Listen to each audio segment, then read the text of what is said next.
Sachin graduate channel पर नए हैं तो चैनल को लाइक करें एवं सब्सक्राइब करें। आज हम जानेंगे संसाधन के बारे में कि संसाधन क्या चीज़ है। संसाधन जैसे होता है पृथ्वी पर जितने भी प्रकार के वस्तु हैं उन सभी वस्तुओं को हम संसाधन कहते हैं। हमारे जीवन में कुछ उपयोगी हैं, कुछ उपयोगी नहीं भी हैं।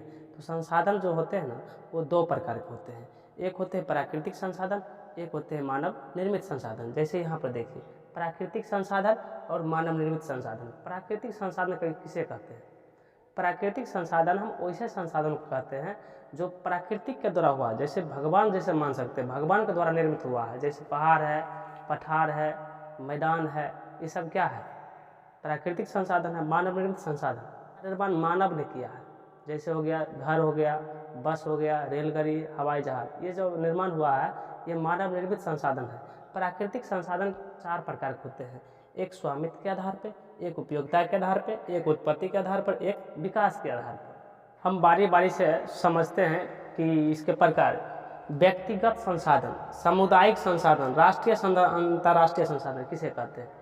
व्यक्तिगत मतलब होता है कि जो आपका अपना पर्सनल है, जो आपका पर्सनल संपत्ति होता है। जैसे आपका ज़मीन हो गया, आपका छत हो गया, आपका घर हो गया, ये आपका क्या आपका पर्सनल है। तो पर्सनल वाले को कहेंगे हम व्यक्तिगत संसाधन। दूसरा है सामुदायिक। सामुदायिक मतलब होता है जो सार्वजनिक होते हैं, जो सब के लिए होते हैं, उसे हम कहते हैं सामुदायिक संसाधन। जैसे नदी सब के लिए है, गांव सब के लिए, सड़क सब के लिए है, उसे हम कहेंगे सामुदायिक संसाधन। आगे है राष्ट्रीय।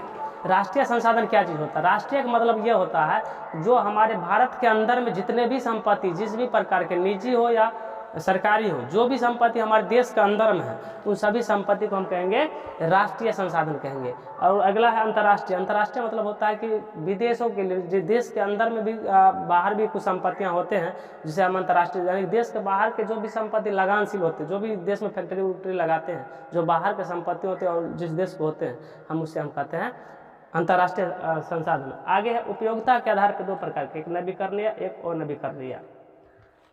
नवीकरणीय संसाधन हम वैसे संसाधन को कहते हैं जिसका पुनः पूर्ति योग होते रहता है, यानी कि वह कभी पृथ्वी पर ख़त्म ही नहीं हो सकता है। वैसे संसाधन को हम कहते हैं नवीकरणीय संसाधन। जैसे सूर्य की किरण कभी ख़त्म नहीं हो सकता, जैसे हवा कभी ख़त्म नहीं हो सकते हैं, जल कभी ख़त्म नहीं हो सकते हैं, हम ऐसे संसाधन को कहते हैं नवीकरणीय संसाधन। और अनवीकरणीय संसाधन, अनवीकरणीय का मतलब ये होता है कि जो भविष्य में ख़त्म हो जाएगा, जिसका भंडार है भविष्य में ख़त्म हो जाएगा, उसे हम कहते हैं अनवीकरणीय संसाधन। जैसे कोयला के खदान, कोयला के खदान, उसमें से कोयला निकालेंगे तो कोयला खत्म हो जाएगा। जब कोयला खत्म हो जाएगा तो वैसे संसाधन को क्या कहेंगे? वो नवीकरणीय संसाधन कहेंगे। आगे है उत्पत्ति के आधार पे दो प्रकार के होते हैं, जैव और अजैव। ये दो प्रकार के होते हैं। उत्पत्ति के आधार पर संसाधन दो प्रकार के होते हैं, जैव और अजैव। जैव संसाधन हम वैसे संसाधन कहते हैं जो सजीव से रिलेटेड रखता है। जैसे सजीव हो गया, जैसे गाय, भैंस, बकरी, मनुष्य, पेड़ पौधा, ये सब सजीव है। जितने भी सजीव प्रकार के हैं और जिसका फिर मतलब जो है गलाने के बाद पुनः वह प्राप्त हो जाता है, तो हम वैसे संसाधन को कहते हैं जैव संसाधन। जैसे लोहा, लोहा का पिघल करके फिर दूसरा आकार के वस्तु आप बना सकते हैं। सोना के जैसे आप पिघला करके आप दूसरा आकार के वस्तु बना सकते हैं, जिसको पिघला करके फिर पुनः प्राप्त कर सकते हैं, वैसे संसाधन को भी आप कहते हैं जैव संसाधन कहते हैं।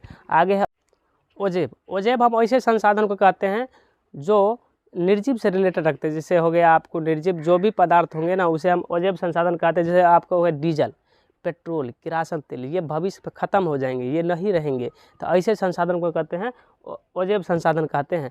आगे है संभावी और विकसित। संभावी, आगे है संभावी और विकसित। संभावी का मतलब होता है जो संभावना करते हैं कि कहीं पर भी अगर खदान है, किसी भी राष्ट्र में, किसी भी क्षेत्र में परीक्षण के बाद अगर खदान मिला है तो संभावना हो गया कि इसमें जो है खदान है, लेकिन उसका जो है उस पर परीक्षण नहीं हुआ है, तो जो संभावना कीजिएगा तो उसे संसाधन कहते हैं हम लोग संभावी संसाधन।